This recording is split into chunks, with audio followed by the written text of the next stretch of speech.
kalau anak laki, harus ada orang lagi. Emang bener sih, kalau boleh jujur ya. Kalau boleh jujur emang. Kalau boleh jujur.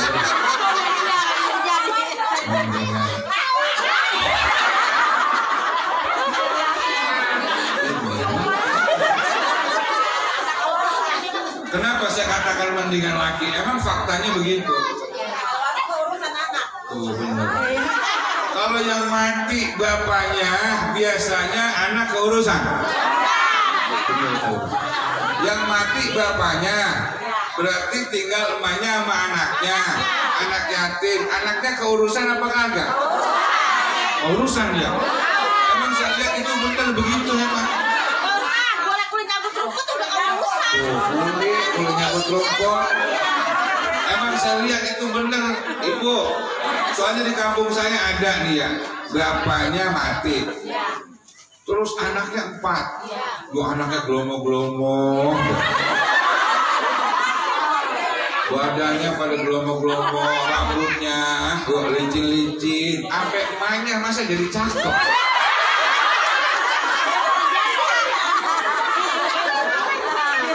Iya, dan pernah ada yang curhat sama saya. Waktu saya tanya, kok perasaan rada lain ini, kata saya. Iya Ustaz, alhamdulillah katanya laki saya udah mati. Ya kok ngomongnya begitu kok. Ini Ustaz ya, saya ceritain kata. Lagi masih ada laki saya, katanya kita boro-boro beli bedak yang mahal. Benar. Kita bedak agak jauh-jauh dari bedak 1 juta umat. Bedak pipa dari 700 sekarang udah 2,5 ya. 2.000. Udah goceng udah ya. Iya dulu saya Pak Ustadz katanya laki saya masih ada, katanya orang kata pakai bedak pipa mulu. Sekarang alhamdulillah anak saya apalagi di bulan Muharram begini katanya. Ya Allah, masih ponok, muda, masih ponok, bagus semuanya. Lah kalau anak saya dapat gopek seharian berempat, udah berapa duit Ustaz? Udah 2 juta. Itu baru 1 masjid. Belum kalau 5 masjid. Orang kata saya sekarang bedak saya udah yang mahal Ustaz. Bedak saya yang 7,5, yang 70 atau 750.000, kata dia begitu. Handphone saya juga katanya sekarang cakep. Lagi ada bapaknya mah ya. Handphonenya norak deh. Asal ada WA aja. Suaranya bukannya apa, mana jorok buat tuh handphone. Asal juga ada WA, titik udah masuk ini.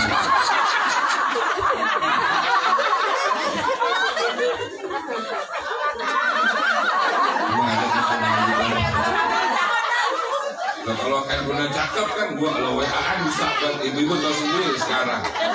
Apalagi janda, masak sambil goreng kangkung aja pakai diposting di Facebook. Menu hari ini sederhana, yang penting bergizi. Ya cuma ayam doang sih sama kangkung. Kalau apa tuh nenek-nenek itu dalam masakan lebih posting. Ibu ya, jadi perlu paham cara nyantunin anak yatim itu dari kepala ke depan. Tapi ini bagi anak yatim itu yang bagaimana sih? Apakah yang enggak setiap orang yang enggak punya bapak namanya yatim? Apakah setiap orang yang enggak punya ibu namanya latim atau piatu? Tanpa memandang usia. Bu, kalau menurut kitab yang berjudul yang dikarang oleh Sayyid Muhammad bin Abi Bakar Syatok dalam kitab yang berjudul I'anatul Talibin, itu dijelaskan bahwa yang namanya anak yatim itu adalah orang yang tidak punya bapak, dan latim adalah orang yang tidak punya ibu dan dia belum berusia balik. Kalau masalahnya bukan di umur, saya juga yatim. Bapak saya udah kagak ada, mak saya udah kagak ada, yatim piatu. Di sini ada ibu-ibu yang kagak punya mak, kagak punya bapak. Banyak. Tuh. Masa saya santunan sama ibu terus ibu palanya saya pegang-pegang? Kagak pantas, kagak boleh lagi. Jadi anak yatim itu yang belum berusia balik. Tapi kalau misalkan sudah balik, cari yang lebih afdal yang belum balik. Boleh nggak kita berikan kepada mereka yang sudah balik? Ya boleh saja, tapi afdalnya yang belum balik. Nah, ini untuk sejarah anak yatimnya. Bapak Ibu yang saya hormati, kita kembali ke Muharramnya. Ya.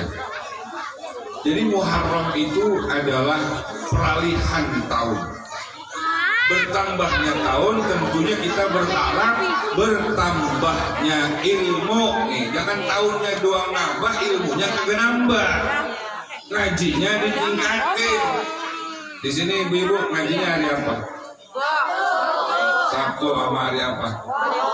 Sama Rebo. Yang ngajar siapa? Sejawat.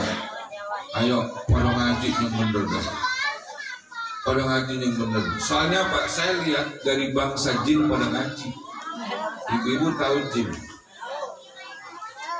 Dulu ini diceritakan oleh Imam Ibnu Asakir namanya. Di satu daerah namanya Baghdad. Itu pernah ada orang di situ dikejutkan dengan melihat ular hitam yang gede banget. Dia lagi kencing, ada ular hitam. Bagus kagak dicatat.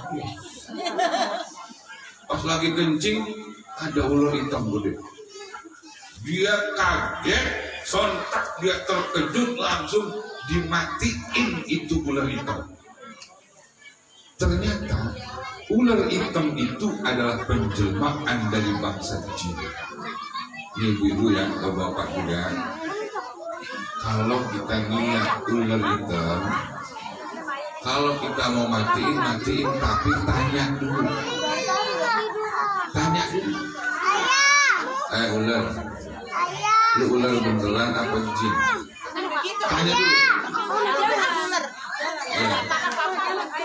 Karena kalau misalkan dia dari bangsa jin dan memang menurut ahlinya jin itu paling suka menirukan dirinya seperti ular hitam. Jin paling demen dia niruin dirinya ular hitam. Makanya jangan heran kalau di India sampai saat ini yang namanya ular hitam itu dijadikan dewa. Ular hitam itu di India disembah. Kenapa? Karena banyak di zaman dulu itu ular hitam yang pada bisa ngomong. Kenapa? Perwujudan dari bangsa jin. Kalau kita nih orang sini jangan pakai takut kalau ada ular, matiin aja. Tapi kalau ular hitam tanya dulu, Om, lu ular beneran apa jin? Tanya dulu. Tunggu beberapa saat. Kalau misalkan kita udah tanya ular apa bukan, dia kalau dia bukan ular, dia hilang. Hilang. Hayyah itu seperti itu. Kalau kita sudah bunuh, nah kita dapat pahala gede tuh. Makanya kata Nabi, man qatala hayyatan wahidatan faka'annama qatala rajulan musyrikan billah faman khafat an uqubatiha falaysa minna. Barang siapa yang membunuh seekor ular, maka seperti dia akan mendapatkan pahala seperti membunuh seorang laki-laki yang musyrik kepada Allah. Dan barang siapa yang takut akibat dari membunuh ular, maka dia bukan umatku, kata Nabi. Jadi kalau kita bunuh aja, tapi jangan pakai takut. Nah, di situ dulu ternyata di situ ular penjelmaan dari bangsa jin dibunuh oleh Imam Ibnu Asakir diceritakan. Ternyata tiba-tiba dia langsung menghilang, Bu, dibawa ke alam bangsa jin. Masuk ke alam bangsa jin, maka di situ kemudian dia melihat ternyata bangsa jin itu ada kelas-kelasnya. Ada ibu-ibu, ada bapak-bapak, ada yang lagi ngaji, ada yang kiai, ada jin yang kiai ada. Kalau jin yang kiai itu disebut dengan Syekhul Kabir. Artinya dia punya jenggot yang tebal dan dia menjadi panutan. Kalau bahasa kitanya menjadi ketua majelis ulama bangsa jin. Kalau Bapak Ibu nanti ngaji ilmu hadisnya itu terus banyak ternyata hadis-hadis yang diriwayatkan oleh bangsa jin. Cuma saya nggak angkat di sini. Ya, ibu-ibu kalau bicara hadis berapa hafal hadis? Anak zopatu doang ya. Anak zopatu minal iman. Ada yang salah baca anak zopatu minal arti dikatakan. Ya. Dan dari riwayat itu langsung ini dari bangsa jin. Nah kita terusin dulu nih. Kemudian setelahnya orang itu dibawa ke alam jin, disidang bu, disidang. Kamu yang telah membunuh teman saya. Kata dia, saya nggak bunuh teman ente, saya bunuh ular. Iya, tapi ular itu adalah teman saya. Penyerupaan bentuk dari aslinya itu dia menyerupakan seperti seekor ular. Iya, tapi saya nggak lihat. Saya nggak lihat itu jin. Yang saya lihat adalah ular. Maka kemudian turun fatwa dari Majelis Ulama Bangsa Jin untuk memaafkan orang tersebut. Dan memang di dalam hukum fikih dijelaskan, di dalam hukum fikih itu Bapak Ibu dijelaskan, apabila kita membunuh bangsa jin dan bangsa jin yang kita bunuh dia menyerupai seekor ular hitam, maka tidak ada kisos bagi kita ulama fikih yang mengharuskan dia juga harus dibunuh. Nggak ada kisos. Ini kekuatan tinggi kali ya, bicara sono-sono ya. Lagi cerita tentang jin bu, belum. Saya yakin di sini ibu-ibu juga kan banyak banget setan di kiri kanan. Bu, saya ngaji ilmu persetanan itu ada 360 jenis setan yang pernah saya pelajari. Banyak, setan banyak. Ini di sini ada setan, ada itu. Emang kalau orang lagi ngaji emang gak ada setannya?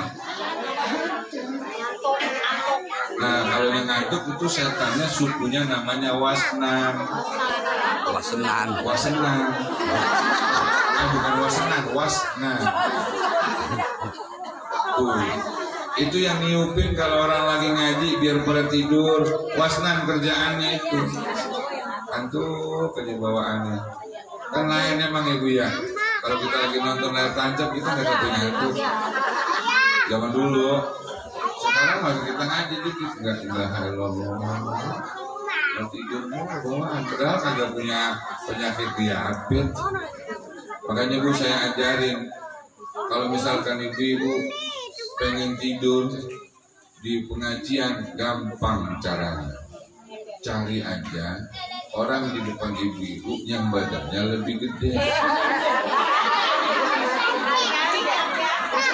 Jadi orang buruk, nah di sini nih ibu-ibu yang badannya paling gede, nyomot aja di belakang. Iya biar nggak kelihatan. Tapi kalau saya ceramah atau saya ngajar, saya sih ngomong sama ibu-ibu di kampung saya, Bu, kalau saya lagi ngajar ada rasa ngantuk yang nggak bisa ditahan, jangan ditahan-tahan.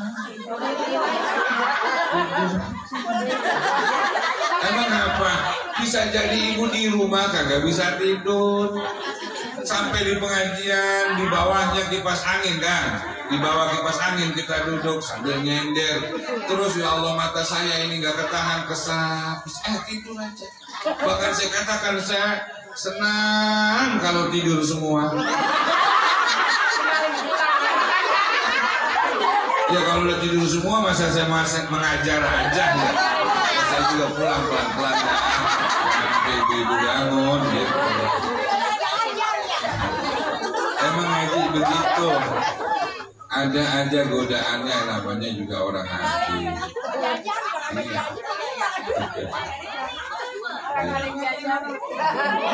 Ngaji aja nanti kita pokoknya. Kita tingkatin ini kajian kita. Nah makanya itu kalau kita udah ngaji setannya banyak. Masya Allah bu. Pahalanya tambah gede kalau tambah berat, tambah gede kalau ujiannya makin berat. Jadi kata kaidah usul fiqh itu al-ajr bi qadri ta'ab. Upah itu tergantung tingkat kesulitan. Semakin sulit kita usaha, biasanya semakin gede upahnya. Ngaji makin berat, makin gede pahalanya. Begitu. Dan ibu-ibu kalau disuruh baca jangan pakai malu-malu. Belajar. Soalnya kalau misalnya agak nemu-nemu, emang betul di mana? cari biar nemu. Minta dieja sama guru, suruh ejain. Guru, ini saya kagak bisa. Disuruh baca alaihim, kagak mau mingkem. Alaihim, kata gurunya mingkem. Alaihim, mingkem. Alaihim. Jadi suruh ngaji dah. Itu ngaji, masya Allah. Sekarang saya kasih doanya nih ibu-ibu, biar gampang rezekinya. Asal baca doa itu orang bawaannya pengen begini. Apakah nggak saya kasih doanya?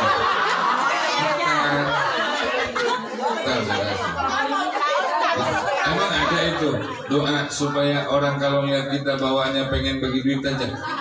Ada, ada doanya, masa agak ada.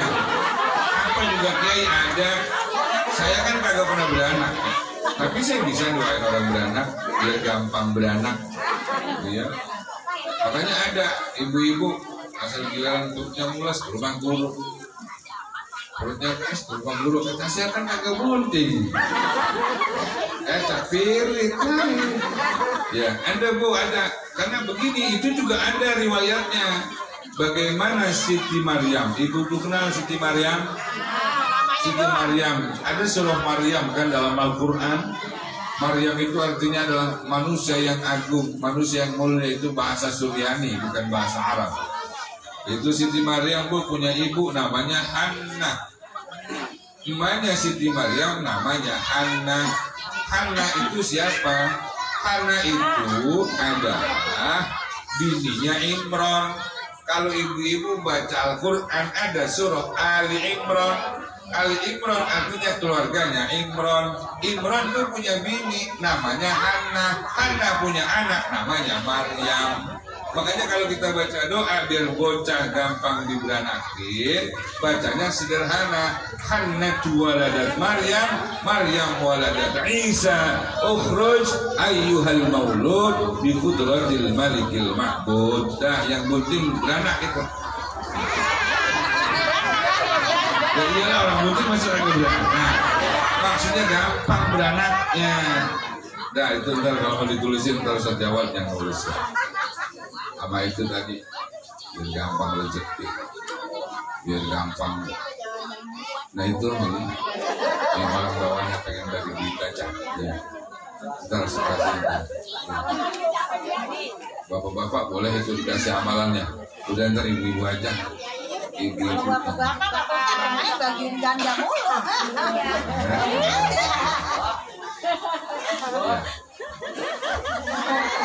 Nah, jadi itu dari bangsa jin aja nih Bapak Ibu, ini biar kita nambah ilmu nih.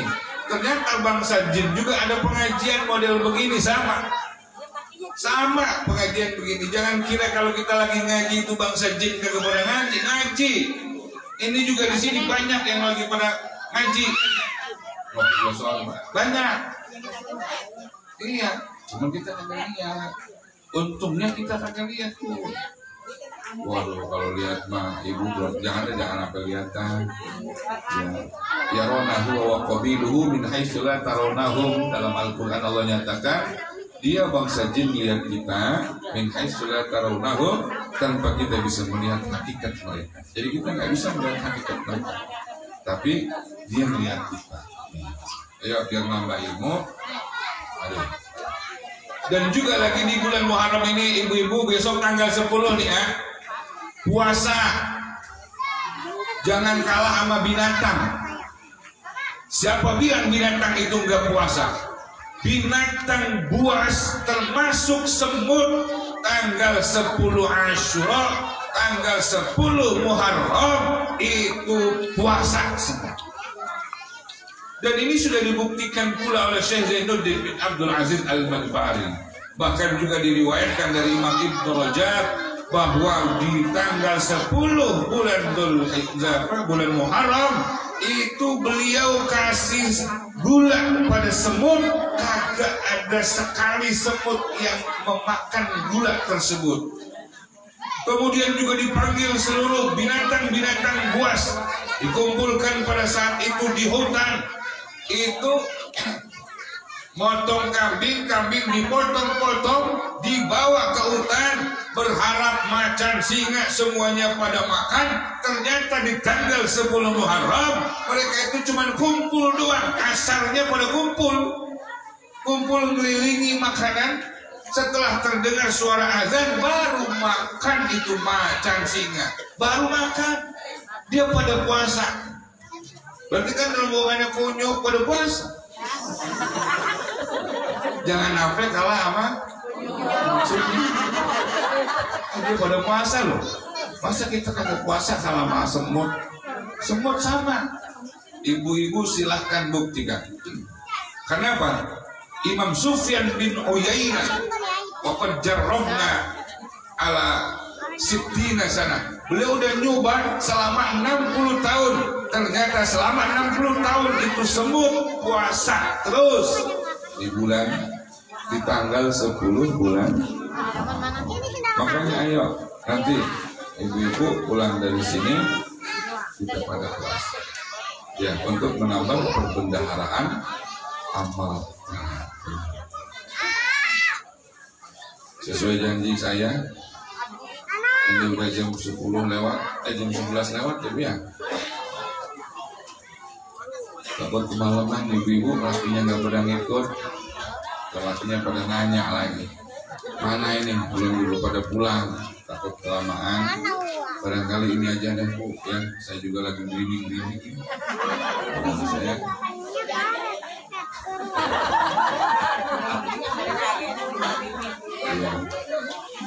Insya Allah nanti bisa kita sambung kembali pada pertemuan yang akan datang. Janji saya tadi, apa saya bilang tadi Bu? Supaya gampang dapat rezeki. Ya, Ibu ikutin saya aja ya, kita baca bareng-bareng ya. Bismillahirrahmanirrahim.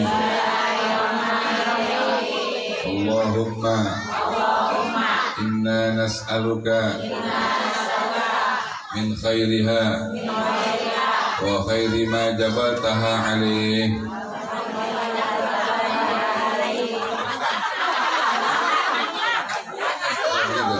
Lagi ya, saya ulangi. Bismillahirrahmanirrahim. Allahumma inna nas'aluka min khairiha wa khairi ahliha wa na'udzubika min syarriha wa syarri ahliha wa wabaha. Apa?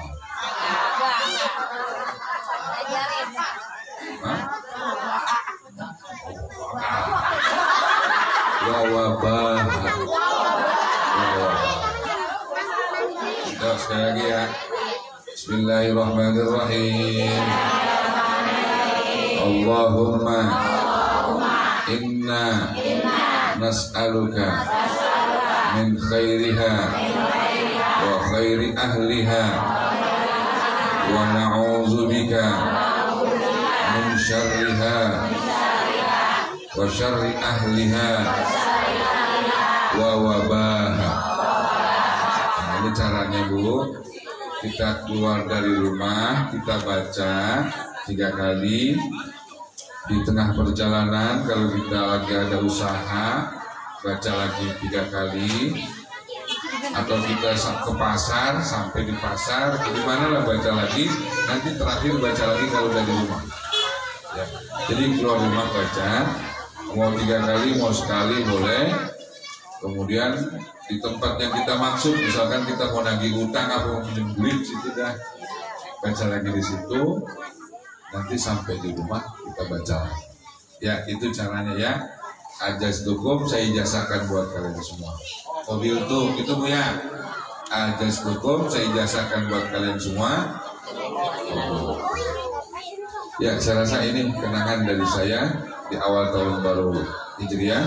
Mudah-mudahan sedikit menambah kebenaran ilmu kita, dan semoga Allah senantiasa mantapkan iman kita di dalam menyambut tahun baru Hijriah dan selalu bertambah frekuensi ilmu ibadah dan ingatan kita untuk senantiasa beribadah kepada Allah Subhanahu wa Ta'ala. Saya rasa ini saja yang dapat saya sampaikan. Bila ada kalimat yang kurang berkenan, mohon dibukakan pintu maaf yang sebesar-besarnya. Yang benar datangnya dari Allah, yang salah pasti dari diri saya pribadi, karenanya mohon dimaafkan. Dan saya tutup dengan satu pantun, boleh Bu? Abang Pian teman potasi. Cukup sekian dan terima kasih. Kuntilanak terpapar corona karena menolak divaksin. Kuntilanak PA. Assalamualaikum warahmatullahi wabarakatuh.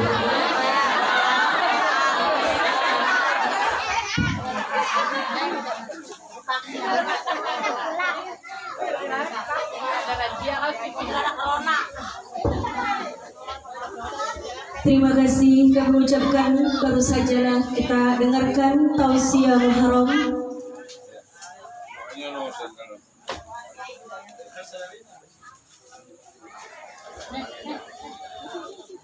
Mudah-mudahan kita dapat mengamalkannya dalam kehidupan kita sehari-hari.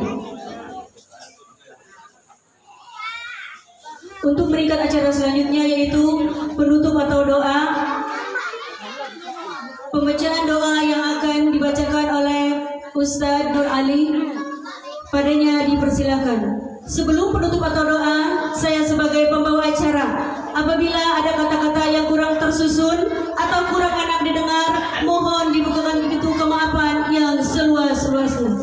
Saya akhiri, hadanallahu wa iyyakum ajmain. Summa salam. Assalamualaikum warahmatullahi wabarakatuh.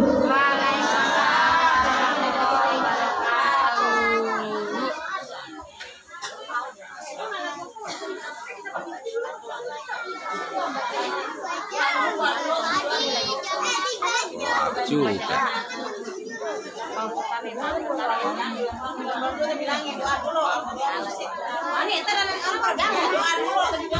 Bismillahirrahmanirrahim. Assalamualaikum warahmatullahi wabarakatuh.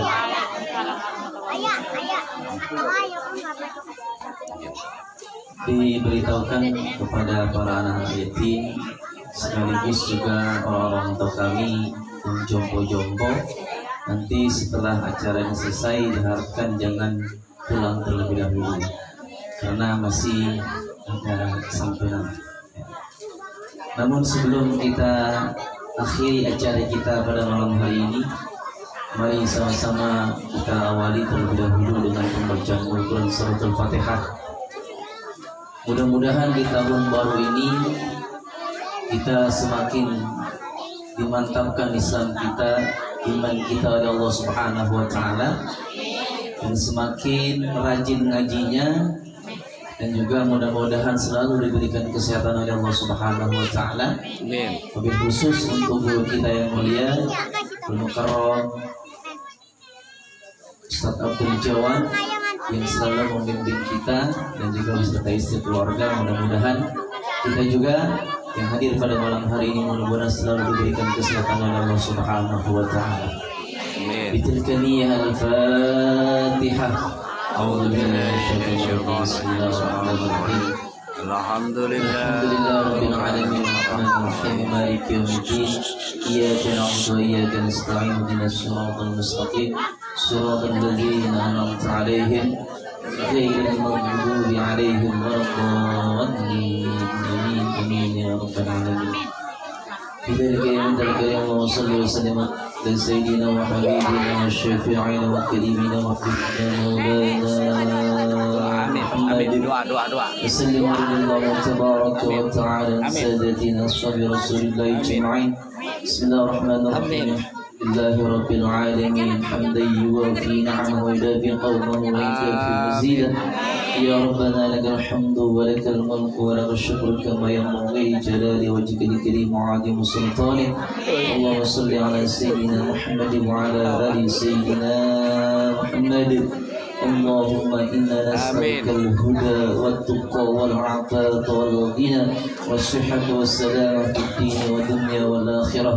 اللهم اجعلنا وأهلنا وأولادنا وأزواجنا وذريتنا وبلدنا وتلاميذنا من أهل العلم والخير، ولا تجعلنا وإياهم من أهل الشر والضير.